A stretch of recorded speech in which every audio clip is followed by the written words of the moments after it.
Do you have any ideas for a good intro for this week's podcast? Uh, no, not at the moment. Yeah, I don't know. Do you have any? No, I Mm, don't. no.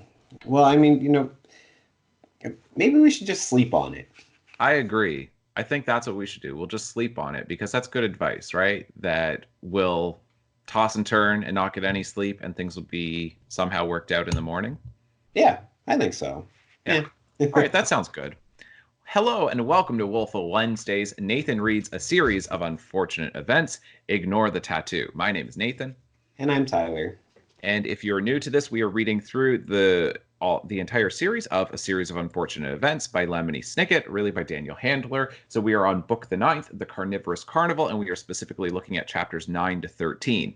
And if you're new to the series, basically we're doing weekly videos. Each book is split up into 3 different videos. So we're looking at chapters 1 to 4, 5 to 8, and then 9 to 13. hmm Yeah. Yeah, and honestly, not a lot happening in these chapters, or at the very least, not a lot of interesting stuff. But we'll get into that after our little intro here. I believe, do we have a sponsor for this week's episode? We do, yes. So our Awesome. sponsor for this week is the Belly of the Beast, also known as haggis. So go out and get the Belly of the Beast today. Haggis is a savory pudding containing sheep's pluck, don't know what that is, minced with onion, oatmeal, sweet, spices, and salt, mixed with stock and cooked while traditionally encased in the animal's stomach. So the Belly of the Beast. Um, you're going to find that 3 times in this book, except really like 10, but 7 of those don't count. Only 3 of them count. Yeah. So, yeah, absolutely. How could we not have the Belly of the Beast be our sponsor for this week? Yeah, that's a very good point. Yeah, no, very thankful to have the Belly of the Beast as our sponsor. Yeah, so I feel like I hear about them all the time, except I don't. Only, I hear about them far less than I actually hear about them. uh-huh. Yep, I think that's it. All right, folks. Thanks so much. Hope you enjoy. Ignore the tattoo! Nathan unfortunately reads a series of unfortunate events at an unfortunate age, which in this case is being used to indicate that he is entirely too old to be reading this for the first time. Okay, so we are talking about chapters 9 to 13 in book the ninth, The Carnivorous Carnival. I don't know. I feel I'm just going to come right out of the gate. I think that we put more effort into our intro, more creative effort than Handler did in the last 5 chapters of this book. He mailed it in. Yes. Yeah, I agree entirely. You have the setting of a carnival and nothing happens. Like Yeah, nothing fun or interesting. You could talk about a fun house. You could have a chase through a fun house. That would be interesting. Chaser Funhouse, you've got a roller coaster that's defunct, doesn't work, doesn't come into play, even though he talks about it all the time. He's Yep. teasing us with that. Even this pit of the lions, that it's like there's really very little to do with it, and essentially it cuts away. Right? As Right. far as Yeah. his focus, as soon as it gets to that, then it's like, whoa, never mind, never mind. Let's just go over here. Let's run away from that interesting thing that's happening. Um, Yeah. and then yeah, they just join Olaf at the end of these chapters and attach that caravan and go up to the mountains to try to find the VFD headquarters. And then he waits until pretty far into the journey until they're actually in the mountains, which makes no sense. And then he's like, "Hey, I know that you guys are actually the Baudelaires." And he's got Sunny in the car with him. And then they cut the rope, and then the caravan thing like goes down the mountain. And he continues to ascend the mountain. Yeah, dun dun dun. Man, But and I thought I was on plot summary duty. I know, but I'm just saying that there's yeah, you can take over if you want. Yeah, no, I don't have too much to add. The Baudelaires are worried about, being thrown into the pit or having to throw Madame Lulu into the pit. Um, and then they are standing next to the pit with the whole crowd for an entire chapter. And then and then they have this idea of using both of the skills that they've uh, used in the previous two books, Uh-huh. putting them together in order to get people to throw Count Olaf into the pit. That doesn't work. Uh-huh.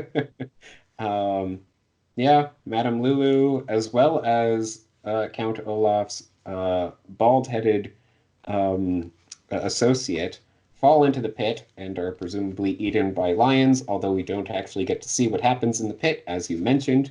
It Mm. just cuts right away. We don't know what happened to the very, very important fan belt. That's just yeah, nothing happens with the roller coaster that If it's that just a fan belt, then that's not necessary for an engine. I don't understand. If it's an alternator belt, then it is. If it's a serpentine belt, then yes. But if it's just a fan belt to operate the fan, you don't need a fan to make an engine work. It's going to help it to keep from overheating. Hmm. But okay, Yep. whatever. It's fine. Yeah, I have no idea what was going on with that, where it's all like, oh yeah, there's going to be this roller coaster cart escape. And, That you sounds know, exciting and it interesting. does. It sounds really cool. And then just nope. Right. Yeah, that super interesting thing that I've been teasing you about, I'm not going to do that. Instead, I'm going to do a very boring thing. Yeah, yeah. Yeah, so anyway, then the Baudelaires are sad. They're trying to figure out what to do in Madame Lulu's tent. Um, and then Olaf comes in. He has started setting fire to the entire place. And he's like, come on, freaks, join me. And then the Yeah. Baudelaires are like, what other option do we have? So they join him. But Klaus and Violet are forced to be in the caravan while Sunny is being carried uh, in Olaf's car. They head up the mountain. Um, and to your point about why he waits this long before letting, like, severing that connection, the implication, I suppose, based on the illustration, is that he's going to cause, by like just releasing it, then he's going to cause the caravan to like, fly over the edge and smash into a million pieces Oh, with thus them inside. killing Violet and Klaus. Yes, Oh, that's the only way he could possibly kill them. He couldn't apparently. possibly kill them at any other point. Like, Yeah. just directly kill them. Like, even though we know that he does this. Okay. Yep. Um, all right. But yeah, that's the gist of the plot. Yeah, let's try to make the most of this. All right, chapter 9. I have no notes. Do you have any notes for chapter 9? Yeah, I think I have a few. On page 192, um, so right at the very start, then he has this thing, where he's talking about how tired he is, and this morning I am so tired that I can scarcely type these worfs. Yep. Warps? I don't know. This And just then he reminds. says that again. He Yeah, uses the word worth later on. It's the yeah. only spelling mistake. Uh, I know. I'm like, why did you only do one? You could have done so many within that passage and had it actually be, kind of funny, I but guess, I but don't know. aren't these books edited? Isn't he sending it off at the end of every single book to an editor Right. who changes it? So why would the editor Right. not change that part? This is where I'm going. Like this postmodern like this like ironic attitude to everything that it's like you can't have it both ways. You can't make it seem realistic like, oh, look at how tired he is, but they're also highly edited books. Right. Yep. No, that's a good point.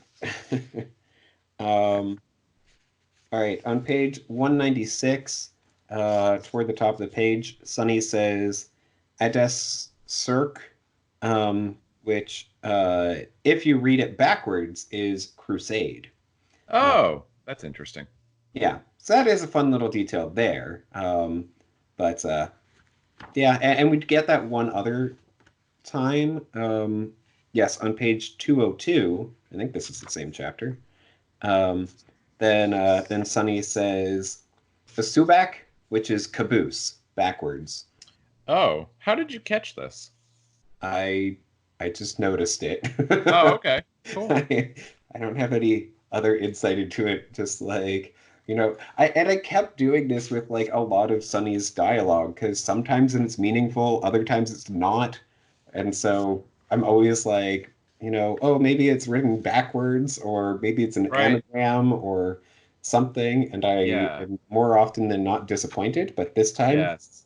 twice in a single chapter, it's like, oh, you discovered a new clever thing of, you know, uh, of writing Sunny's dialogue. Yeah. Okay. No, that's true. That's true. Okay. Like, yeah, that's well done. Yeah. Um, okay. Anything else in chapter 9? Where does chapter 9 end? On 211. Yeah. I guess just briefly mentioning the full page illustration, Mm-hmm. uh, which just shows Madame Lulu with Count Olaf. Her Um, demented fingers. They yeah. look like flames. Absolutely. Um, yeah, and it's an interesting choice for an illustration because there's no like that's not actually described in the Yeah, book. agreed. Um, and I guess that that's supposed to just be like, you know, hey, this is what's going on while the Baudelaires are doing this, but like we know that that's what's happening. Um, so yeah, I don't really get it. So yeah, those are my notes for chat. This is gonna be so quick.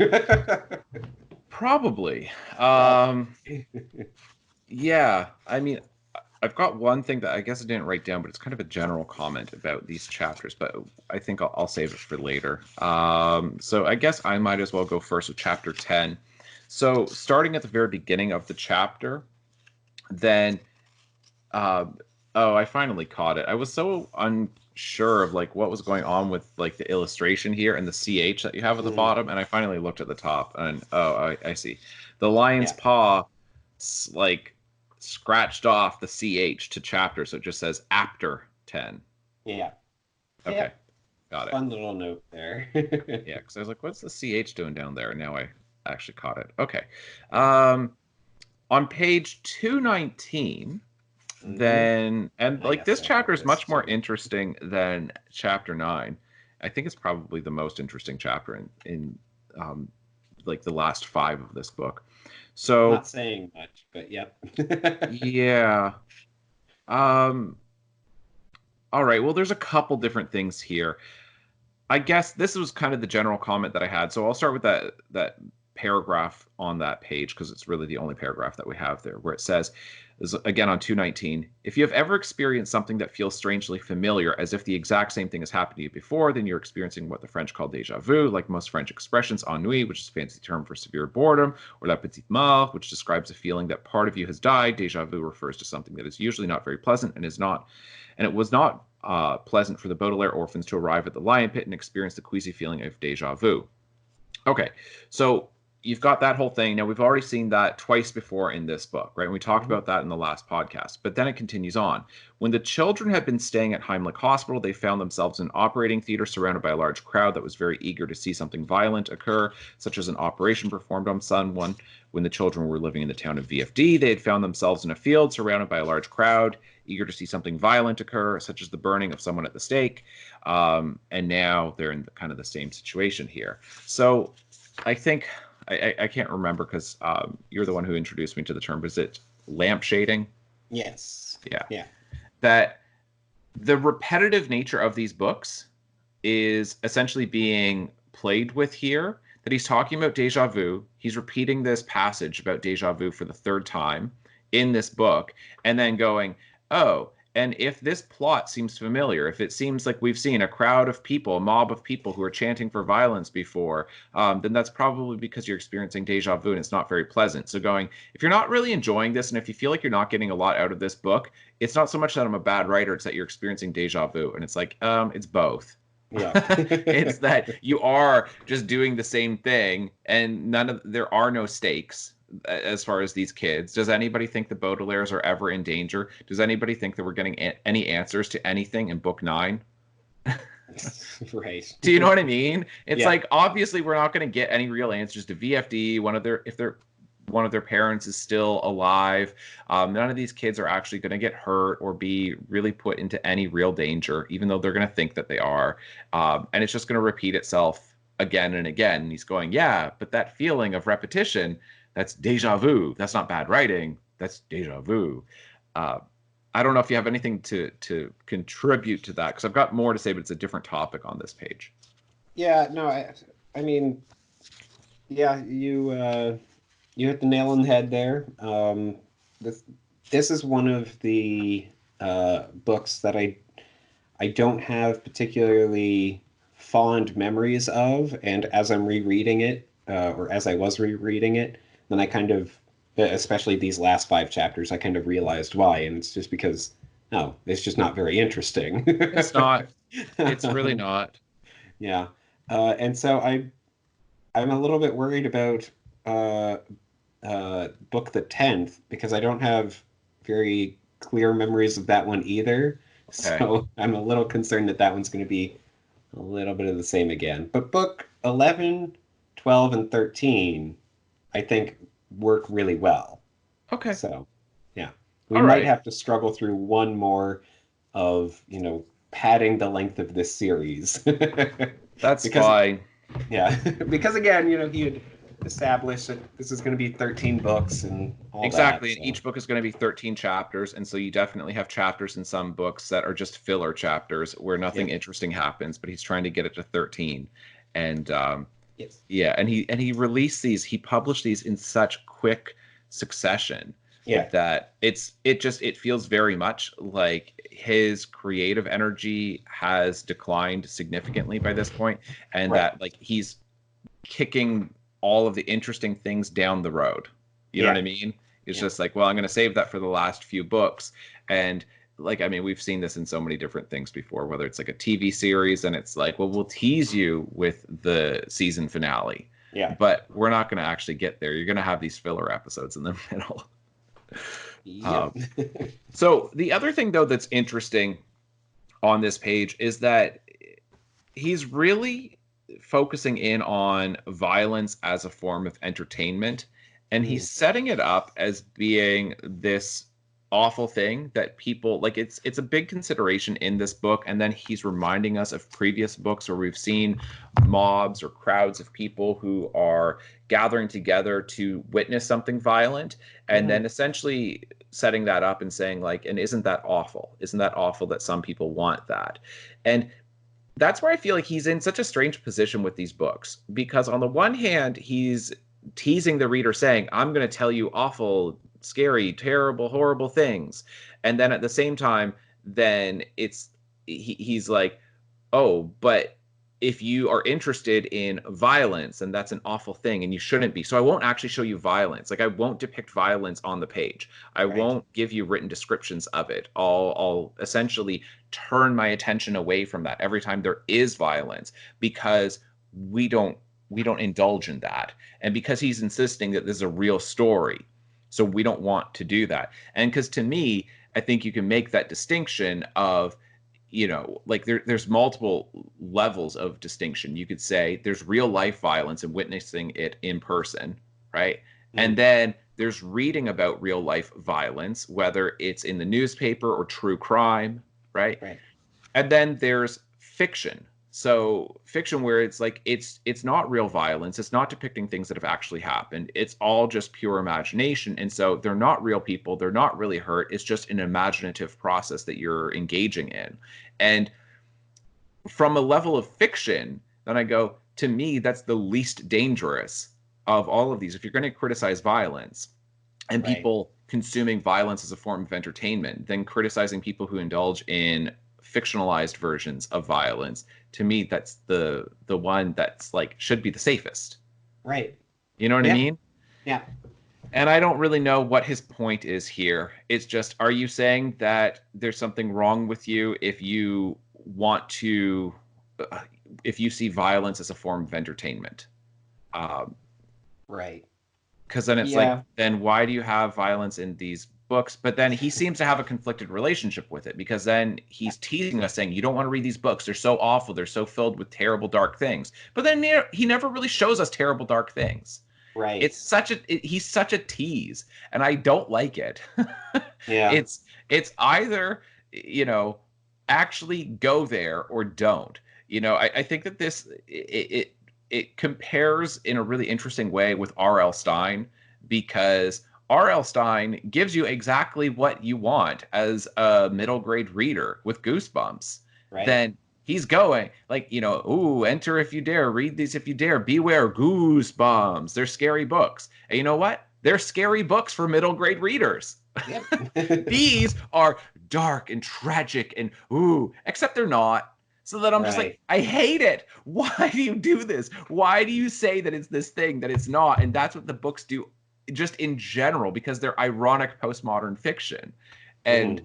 I don't like that. Yeah. No, that's fair. Yeah, it is an interesting comment there. I like I agree that there's definitely a difference between, um, yeah, between fiction, like violence depicted in fiction, compared to, um, you know, actually describing real violence, and then, an additional layer to seeing violence and gore and whatever in front of you. There's Yeah. definitely a distinction there.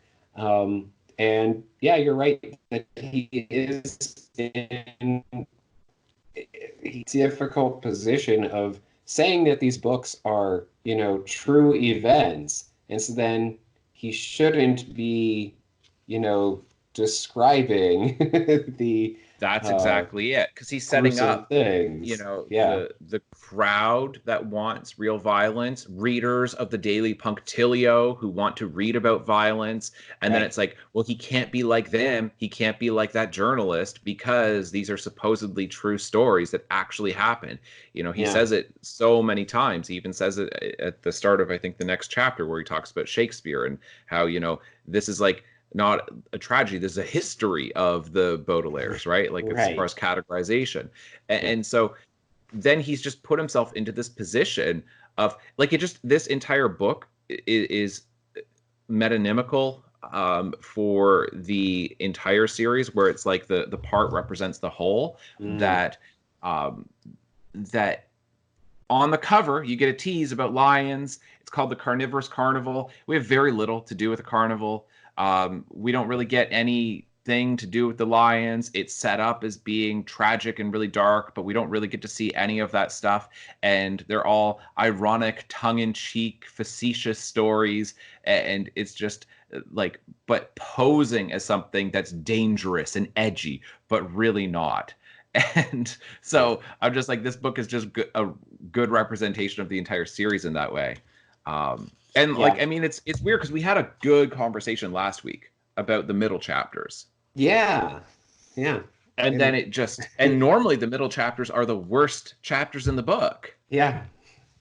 Yeah, I don't know what happened here.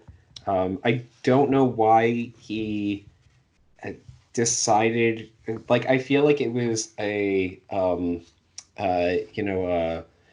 subverting expectations thing, which just doesn't work because the expectations that you set up are that they are going to escape in a roller coaster car, which sounds awesome. And then instead, then it's something much less entertaining. Well, So it's yeah, just, but why? subverting expectations, and that's because that's the Ryan Johnson quote from what is it, The Last Jedi? Yeah. That see the thing is that he invented this term that we now use to describe something where you're going to be disappointed by the movie, that he's not going to give you what you want.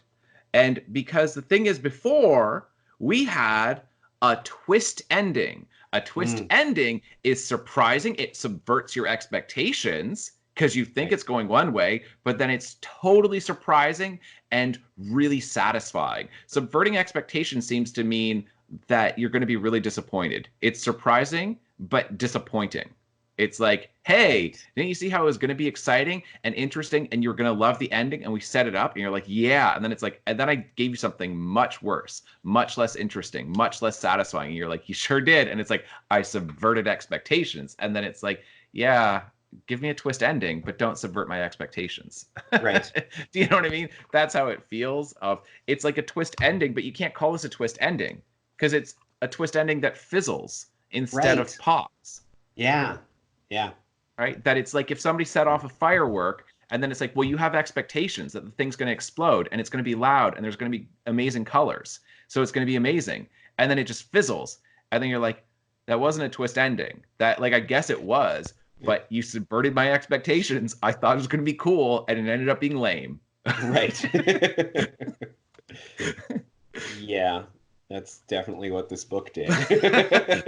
Yeah, because he did. He's like, oh, Yeah. look at all these cool things that I could do. And it's like, yeah, that sounds cool. That sounds cool. And he's like, I'm not going to do any of those things. Instead, they're going to drive away in a car.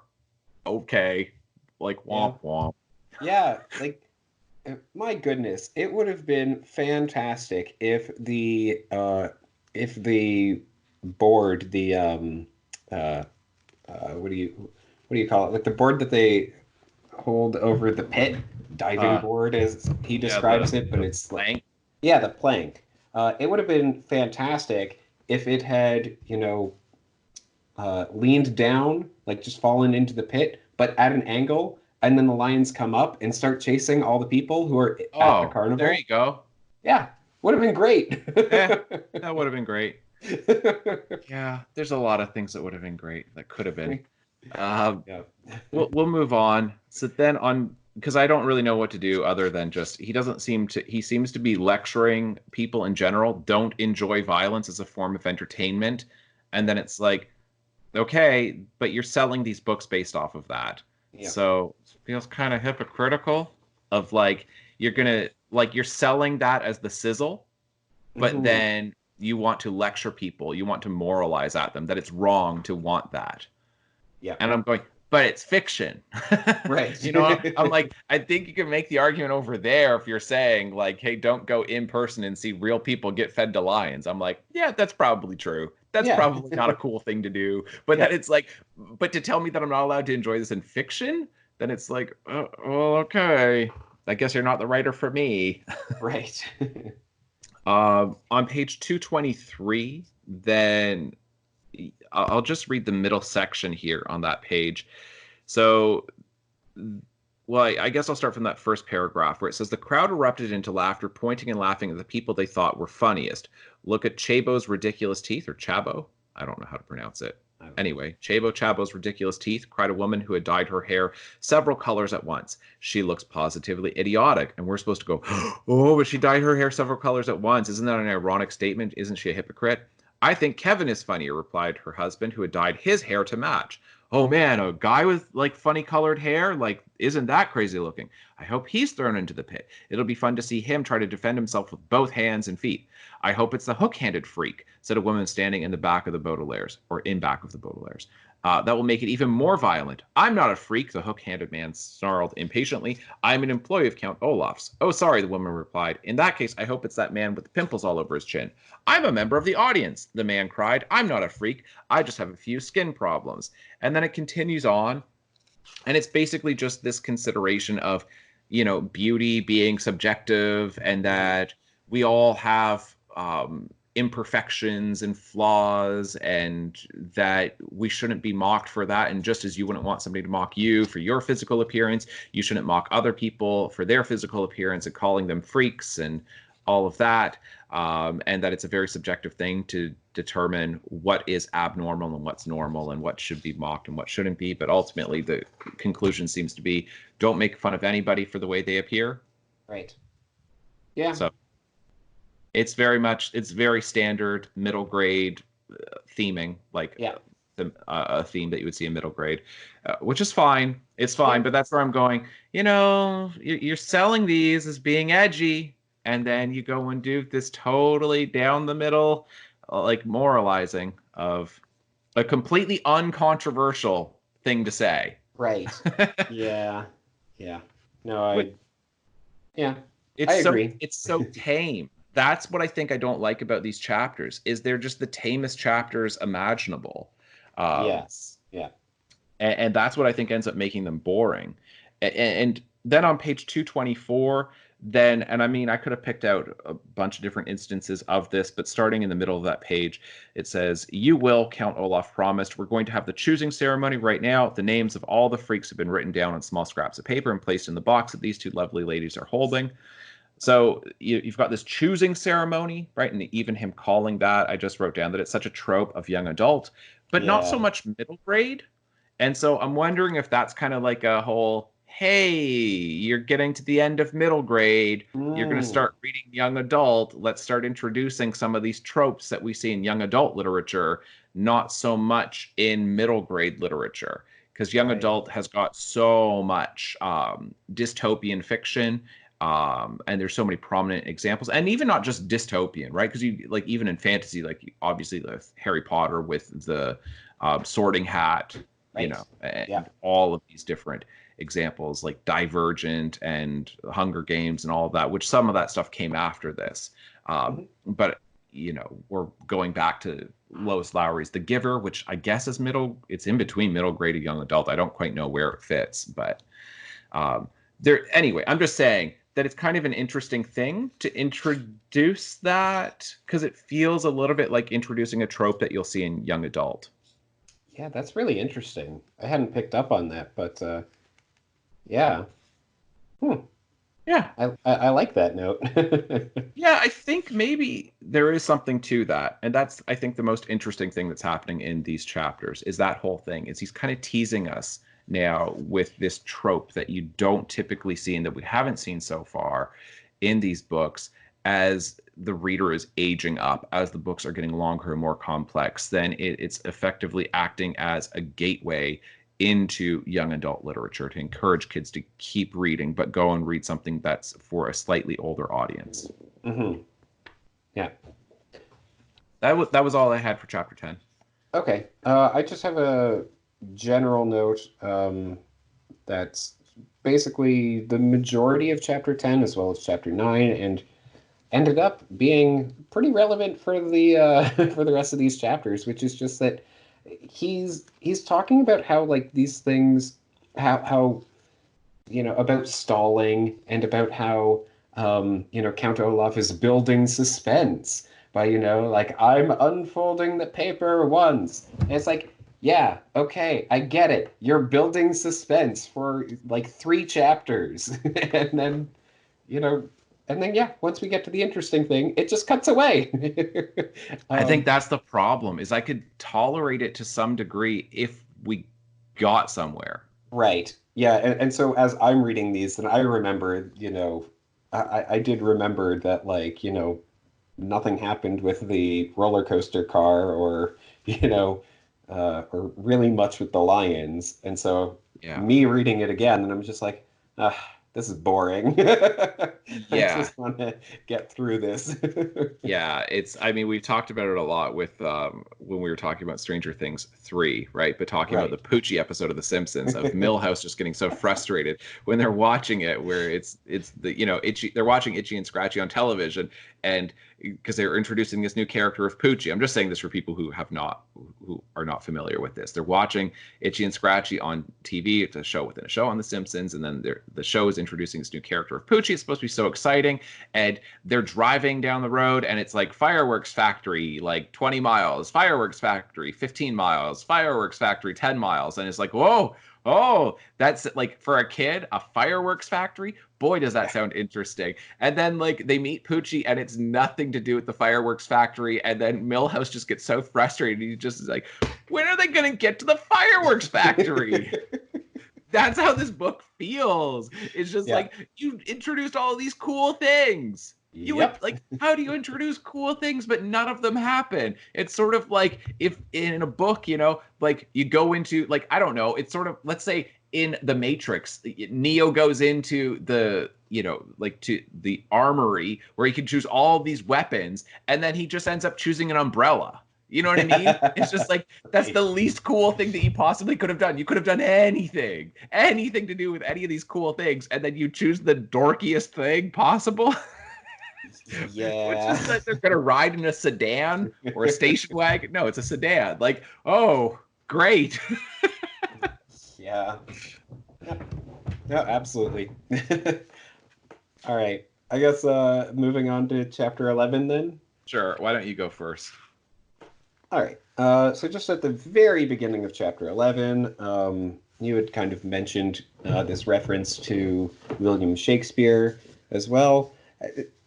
There's an odd kind of thing here where, like, I'm just going to start from the very top of that chapter. There is another writer I know who, like myself, is thought by a great deal of people to be dead. Okay, so I get that Lemony Snicket is thought to be dead, sure, and that's why he had to have that note earlier, I guess, to his sister to let her know that he is still Sure. alive. But is this like is he trying to imply that William Shakespeare is not actually dead? Yes. And we had that before with, I forget who it was, but I think it was a writer from like the 1830s. Hmm. Then he talked about that, like a friend of mine, Right, like yeah. a friend of mine who's a writer. And then like we looked it up and we're like, he wrote in the 1830s. Yeah. So when are these books supposed to take place? Or are all these writers like vampires and they're all still alive and Right. got this ridiculous life expectancy or something? I don't know. Yeah, I thought that was a strange part. Yeah. I'm like, I don't know if that's supposed to be funny or, or what. Like, I don't know what to make of it, but it's just like, I guess okay, I if you're a noticed. kid who doesn't know about Shakespeare, who doesn't know how long ago Shakespeare was writing.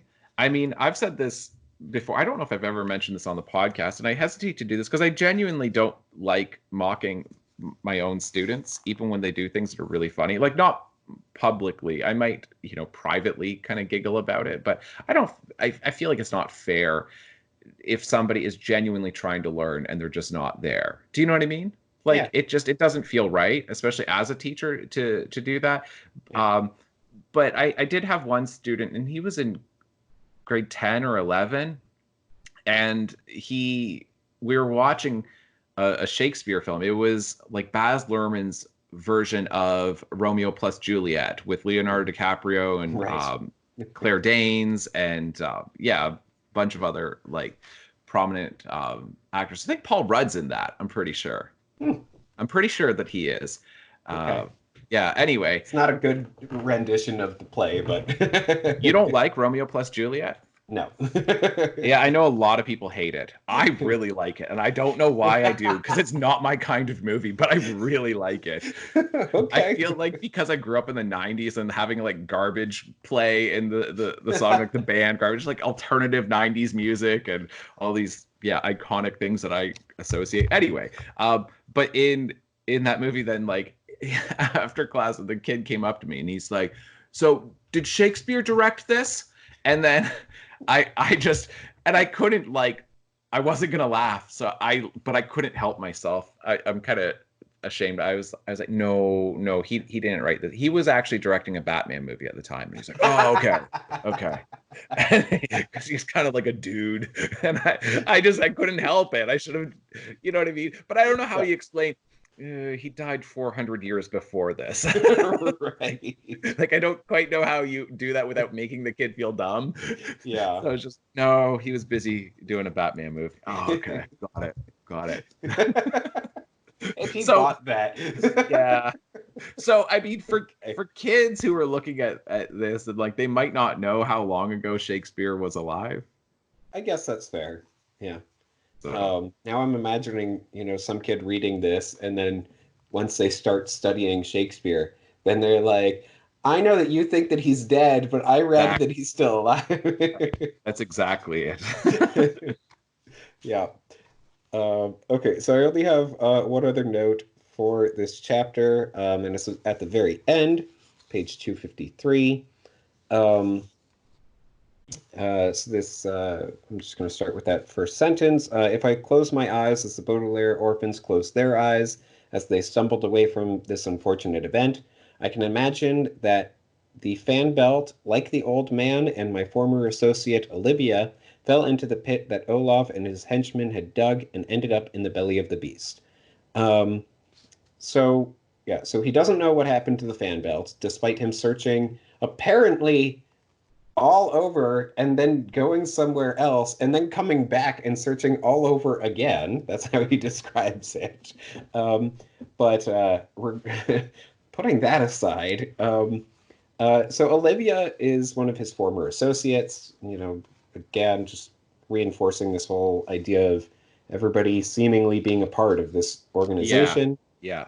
Um, and yeah, but it's interesting that in in the last book, and we didn't talk about it too much, but um, the associate who looked like neither a man nor a woman was Mhm. left in the burning hospital, presumably to perish.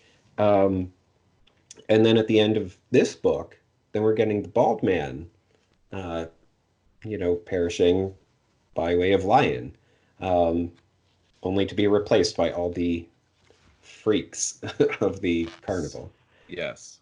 Um, yeah, so it's just an interesting thing of like, I don't know whether like I don't know exactly what Lemony Snicket's reasoning was for it, whether he just thought that it would be, you know, fun, or if he thought the Baudelaires can recognize the bald-headed man too well by this point, so let's just, you know, Oh, get rid of him. That could be a interesting. thing. I don't know. Yeah. I mean, I guess I just read it as doing functioning in a couple different ways. That on the one hand, it shows that Olaf really doesn't care about his henchmen. He doesn't care Mm, about the people who are close to them, that he's totally indifferent whether they live or die. They're just right. completely utilitarian for him, that if they can help him accomplish his goals, then great. But otherwise, he has no use for them. That's the first part. And then the second thing that it does is I think it also then sets it up where we you start to have a little bit more sympathy for the people who are associating with Olaf as part Right. of his troupe, because you see that these people that we have here with I forget their names, Kevin, Charlotte, I want to say, I think so. and I forget the other one, but the three so-called freaks that Hugo. they Hugo, of course. How could I forget Hugo?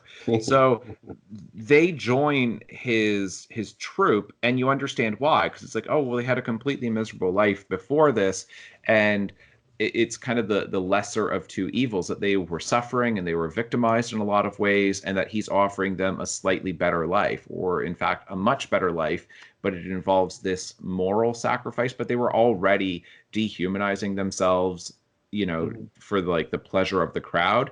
So to me, it's supposed to humanize the villains, at Mm, least some of the villains. I feel like that's what it's doing, and at the same time making Olaf seem even more evil. right. Yeah, yeah, no, that's a good point. Um, yeah, but yeah, so anyway, interesting nonetheless, that we are, changing out who Olaf's associates are. Yeah, yeah, absolutely. And those were my only notes for chapter 11. Okay, I you covered one of them at the end there, and the other one, then you were talking about it. But so just going back to the very beginning of it on 233, so the very beginning of chapter 11, Hmm. then this section about Shakespeare, I'm not going to make too much of it, but I just wanted to point it out. So he says, his name is William Shakespeare, and he's written four kinds of plays: comedies, romances, histories, and tragedies. And then he gets into an explanation. He's giving a This is not true. That's not how critics categorize Shakespeare's plays. Romance is not one of them. Comedy and romance are the same. Um, Mm, right. in like according to critics, then that's how they get categorized. And even the tragedies, some of them are based off of history, but there's a little bit, and the distinction between the histories and the tragedies, even that is not as distinct as you might think. Mm, I mean, like, because if you're looking at it, like, I'm pretty sure that like Julius Caesar, for instance, counts as a tragedy, and it's like, right. but Yeah. you go, well, Julius Caesar was real, like he was a real historical figure, so that's history. So then, like that whole question, that's what critics of Shakespeare, academics who formally study Shakespeare, university professors, what they that's a big point of discussion that they have Mm, over gotcha. how to even categorize them. And I know that like when I took a Shakespeare course where we looked at 12 of his plays over the course of 2 semesters, and even a play like Cymbeline, then we were talking about like, well, is this a comedy or is this a tragedy? And even Romeo and Juliet, is this, it starts out and it's got all the elements of comedy, but then it becomes a tragedy. And so Shakespeare himself was playing with Right. these different forms, but there is romance is not one of the categorizations, because all that a comedy means is that a comedy ends like according to like the traditional definition of a comedy, and really going back to the Aristotelian definition of it, it means that it ends with a wedding. Mm, gotcha. And so that's ultimately it. It's like everything's resolved and then they get married at the end and everything's fixed. That's where Romeo and Juliet gets interesting, because they do get Right. married, and then you're Yeah. like, so that should fix it, because we know how comedies function, and there's a lot of comedy. There's a lot of comedy in Romeo and Juliet. Yeah. In and then it gets really dark partway through, and then at the very end, very dark. And then you're going, but you had a wedding. That's a Right. comedy. And so I don't know what to do with it, because I know that Handler knows this. I know that he knows that that's not right. And I feel again that this is the part where like it's Snicket. It's Snicket who doesn't get it. Right. I know that Yeah. like Handler knows that there's 3 versions. I'm sure that he does. Hmm. Snicket doesn't. So Snicket is just inventing stuff as a Right. narrator. But I'm going, this is not the first time that I've pointed this out, but I think that the books, at least for me, they end up being controversial for their content, not because of the dark themes that they have, but they become controversial when you are miseducating children, Right. Yeah. where kids are not like, you have an opportunity to teach them about Shakespeare, but then you miseducate them.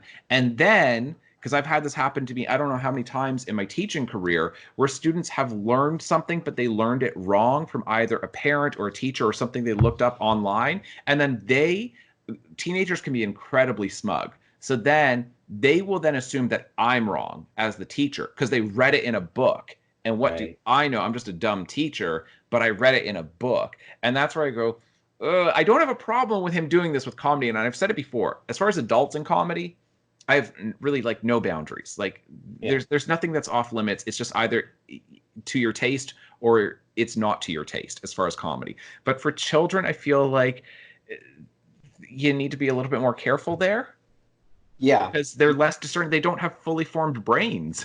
You know what I Right. mean? It's Yeah. easy to trick children. It's harder to trick adults. Yeah. Um, so I think an interesting note here is, um, the discussion of how to categorize Shakespeare's plays.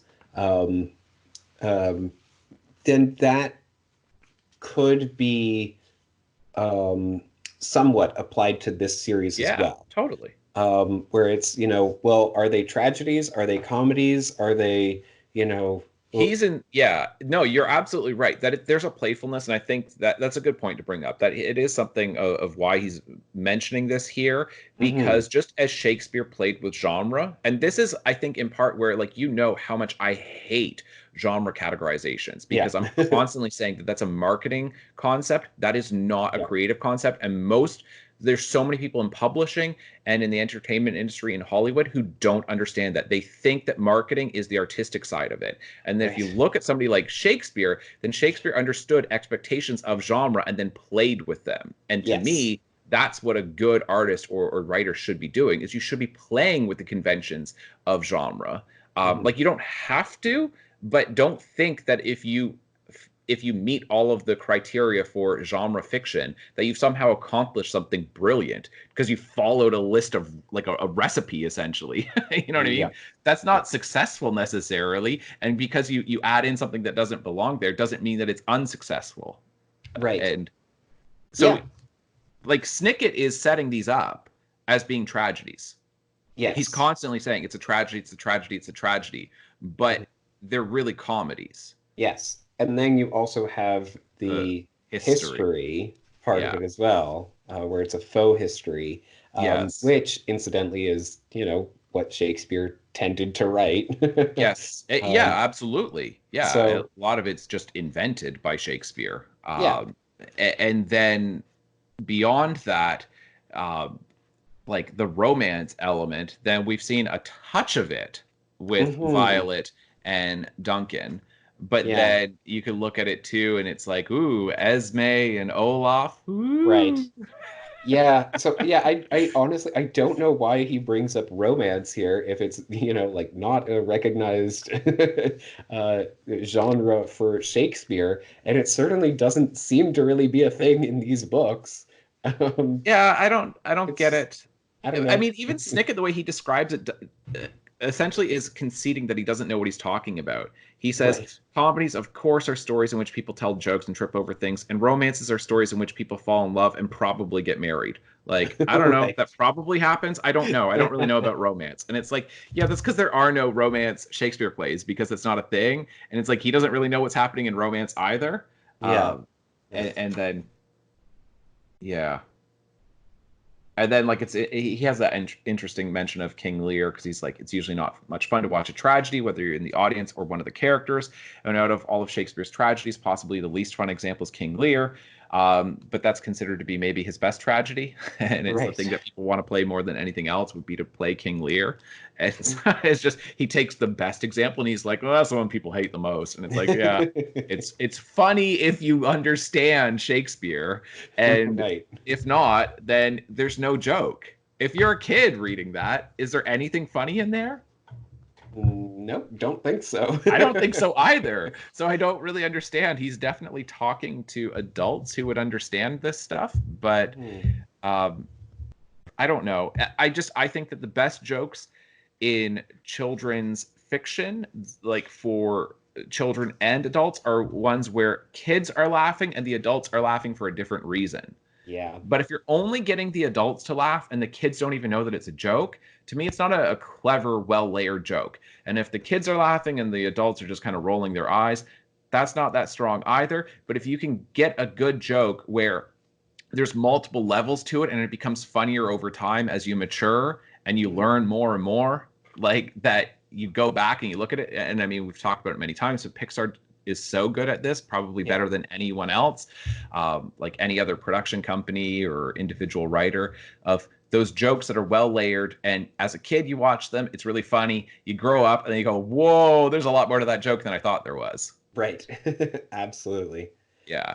And Um, he yeah. just it's not successful to me there. It's not bad. It works for me, but I don't see it being funny at all for kids. Yeah, no, I agree. And again, I think that's one of the reasons why these chapters just are are not the best. They're He not. he seems to have been working under some kind of, serious constraints, of one kind or another, or something. Self-imposed or by the publisher or who knows what. Yeah. Yeah, that's all that I had for chapter 11, and I don't have any notes for chapters 12 or 13. So go Okay. for it. All right. So chapter 12, page 259. Um, Let me see. Where was this? Um, oh, right. Sorry, I have to look this up. It was Sunny saying Geed. Yeah, I looked that up as well. Um, yeah, and the so apparently in Haiti, this is according to the cryptid wiki. Hmm. In Haiti, the Geed, also spelled in different ways, Hmm. are the family of Loa that embody the powers of death and fertility, which is odd. Yeah, weird Um, arsenal. yeah. Can kill Um, you or create more people. right. Yeah. I don't. Kill you or get you pregnant. Kill me, please. Yeah. Not pregnant. Like, is that the threat? It's I can either kill you or impregnate you. It's can I think Okay. about it? Yeah, so that's the only reference that I could find. Yeah, same here. And I don't really know. what that's supposed to mean or I know. what, but That's what I did too. I looked it up and I was like, okay, so like Haitian mythology, folklore, is it voodoo? Is it part of like the voodoo religion, or is it just part of the like generally speaking Haitian mythology? hmm. Um, yeah, it does say in Haitian voodoo. Yeah, okay. Yeah. So anyway, And I and mean, we kind of mentioned, uh, zombies yes. before in reference to this. So I don't know. That's true because it is the Caligari Carnival, and the Yeah. Cabinet of Dr. Caligari is the first zombie film, is what a lot of people consider to be the first zombie film.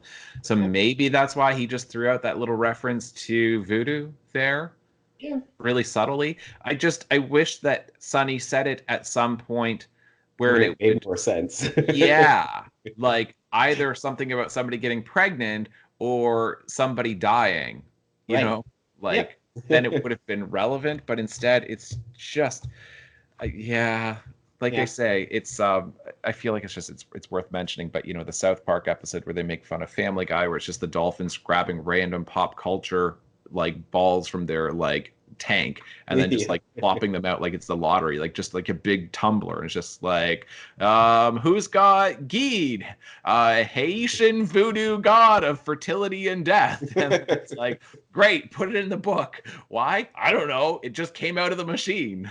Right. Yeah. All right. So next on page 267, um, toward the top of the page, this is a coded stain, Count Olaf explained. I was taught to use this on maps when I was a little boy. It's to mark a secret location without anyone else noticing. So it's just a little bit of backstory on Olaf, which is something that we very rarely get. It's true. Uh, and yeah, he was taught how to use coded messages or Yeah. decode them, which is interesting.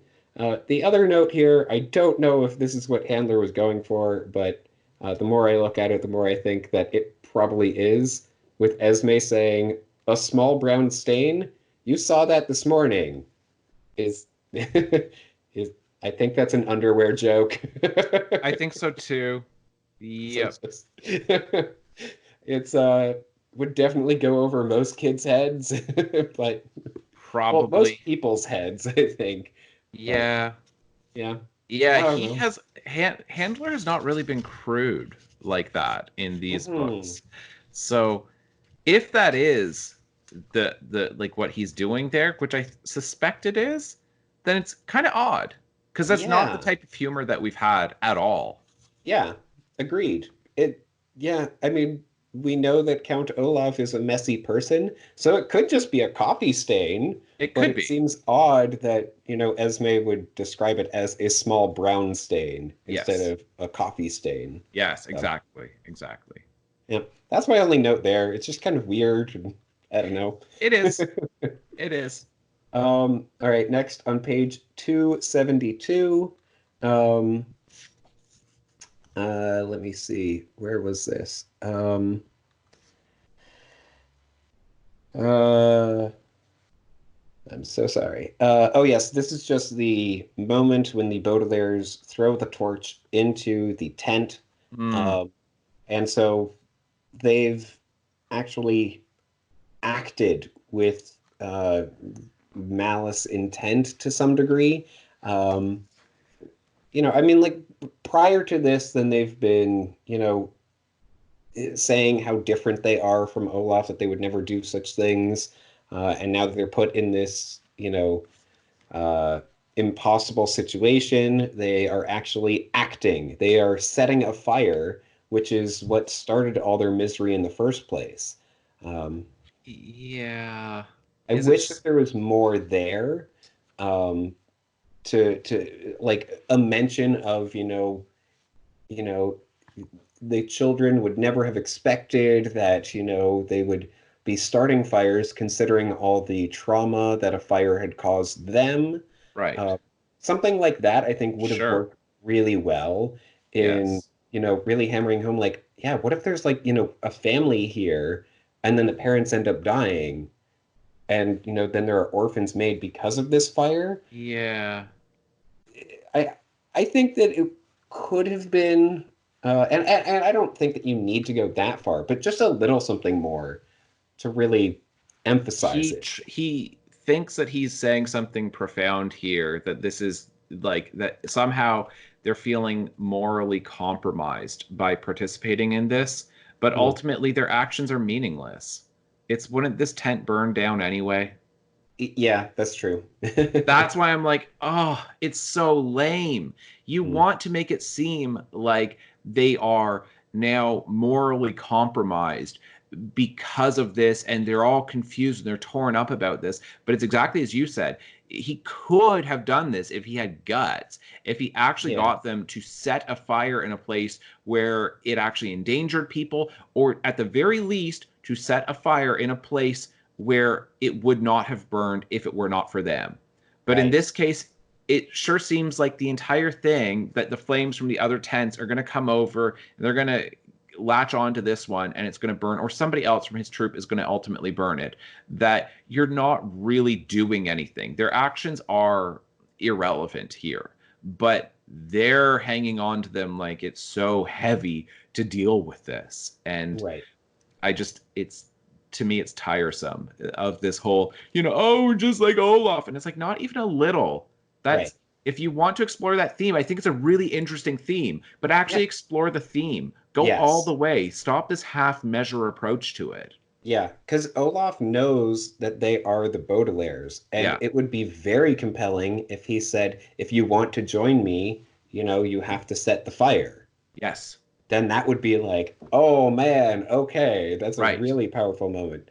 But yeah, so like it is this moment of them finally acting, in villainous ways. It's little steps that they've been But we taking. had that But with yeah, the it's hostile hospital, and I think that that was much more so an example of that, where they steal the keys from the right. dude in charge of the records room, Yeah. and they put fake keys on his thing, and they start wearing disguises, and that was like this whole moment of like, oh my goodness, we're now breaking into a place, we're stealing things, we're doing these nefarious activities, and it's like, well, we've got good reasons. That one made sense. But this whole, oh no, we set a fire. It's like you set a fire in a place that already would have caught fire. Right. So it just felt dumb that it would Yeah. trouble them in any way. Yeah. No, I think that's fair. Um, And all that's where right. it's deja vu, because it's the same conversation that we've had in the hostel hospital, but it was done better there. Right. Yeah. I mean, there is you had mentioned during the hostel hospital that you wanted more of a discussion between the Baudelaires, and we do get some more of that in this one, where, Yeah. they are conflicted, that they are debating between each other about what they should or shouldn't do. Yeah. With Klaus feeling one way and Violet feeling another. And it works better here than it did in the Hostel Hospital for Yes. that, even if the stakes aren't the same. Right. um, yeah, and we should mention that chapter 13, ridiculously short. Yeah, very short. I don't know what's up with that. Not as short as chapter 5 the first time we had chapter 5. Oh, that's true. Yeah. Yeah, I Um, don't know what's up with that either. He kind of yeah. mentions it, that it's such a short chapter. Yeah. Um, yeah. All right. Well, moving on, I suppose, to the Valley of Four Drafts, to the Mortmain Mountains, Yeah. um, What's the with next book called? the Slippery Slope. Okay. Well, that's a good title. That is. Yeah, Because if the Baudelaires are feeling like they are on this slippery slope, that they're getting morally compromised and they're doing things that are more and more like Olaf, and there's less and less of a distinction between them and him and all of that, then that's the slippery slope argument. So hmm it's a good title. yeah, and we get virtually no hints at it this time with the Right. letter to the editor, because anything important has been removed by the cold, which isn't that just a perfect metaphor for this book? Anything important has been selectively Yes. removed. Yes, that's exactly it.